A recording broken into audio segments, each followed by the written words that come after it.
I don't know what we're going to do if the farm closes, Geoffrey. We'll find a way to get by, Claudia. We always do. Remember when the evil EU made us stop using ground-up cow spines to feed the cows? We survived, didn't we? Yes, Geoffrey, but this is different. Because of the myth of global warming, the orchard is almost empty. There'll be no eggs for the market this week. Listen to me, Claudia. Even if all the corn trees turn back into Christmas trees, we'll still have each other. Even if the fertilizer we made from crushed up old people stops working, we'll still be together. Now let's go down to what we laughably call a town centre that doesn't even have a cinema and drink cider and complain about the EU and foreigners in general. Yes, I suppose we could do that. What is it, Claudia? What's wrong? It's just... we've been having problems recently, haven't we? What do you mean? You and me. We haven't been having any... we haven't been spending any quality time together. You know, where I dress up as an EU farming safety inspector and you lie to me about what you're spending the subsidy money on, and then we make love on a pile of artichokes. You know I've been tired, Claudia, from all the farming and things. Well, I'm leaving you, Geoffrey. You can't leave me, Claudia. What about the farm? You remember what that crazy immigrant fortune teller said? If the farm closes, your father's ghost will haunt us for the rest of our lives. No, Geoffrey. That dirty Romanian said my father's ghost would haunt you. I think she was Lithuanian. What's the difference, Geoffrey? I'm leaving you for your brother. No. Yes, Geoffrey. I'm leaving you for Phil. The Fletchers will be back after these messages. Hello everyone, it's me, your friend Vickers. Listen, I've started a lot of businesses and not all of them have worked out. Some people say they have failed. I like to think that I have successfully learned what not to do.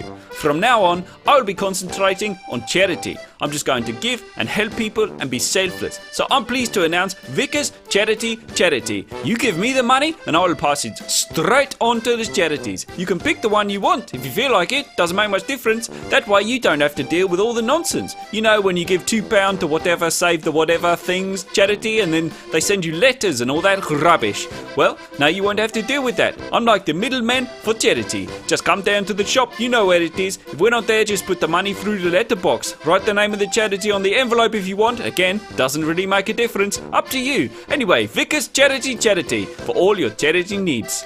Welcome back to the Fletchers. You can't leave me for my awesome Cockney brother, even though he is from London and super cool all the time. I need a real man, Geoffrey. A man like Phil. I'm going to show him my huge boobs and we'll be happy together. It's me, everybody. Welcome.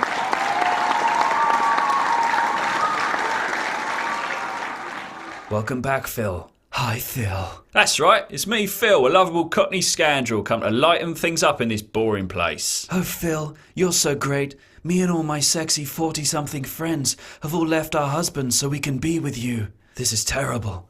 My life is over. Why don't you just kill yourself, Jeff?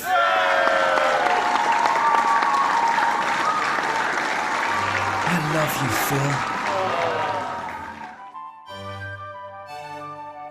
Right, so that's the latest episode of The Fletchers, is it? Pretty good, wasn't it? It was certainly different. I liked it. Thought we had something for everyone. Something for everyone, indeed. Now, Phil, who was the writer for that episode? I was. Interesting. And who voiced the Phil character? Me, I did. Pretty good, eh? You did? Interesting. Have you ever been to the country, Phil? Yeah, all the time. Well, a couple of times. You know, people in the country aren't all racists complaining about the EU and immigrants all the time. You sure about that? Okay, well, you might be right there. But there seemed to be some slightly weird stuff about farming. Do you actually know anything about farming, Phil? Of course I do. My brother runs a farm. Does he, Phil? That's interesting.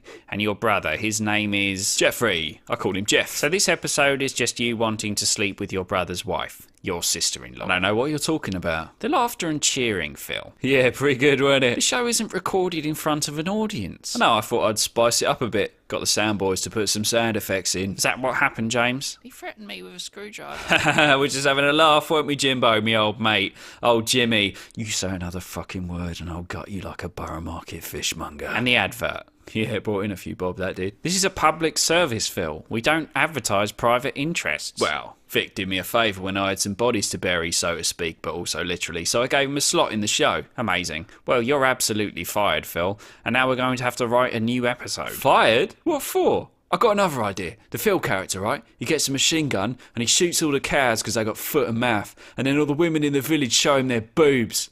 Yeah, what about that? Fine. I mean, it's the best idea we've got.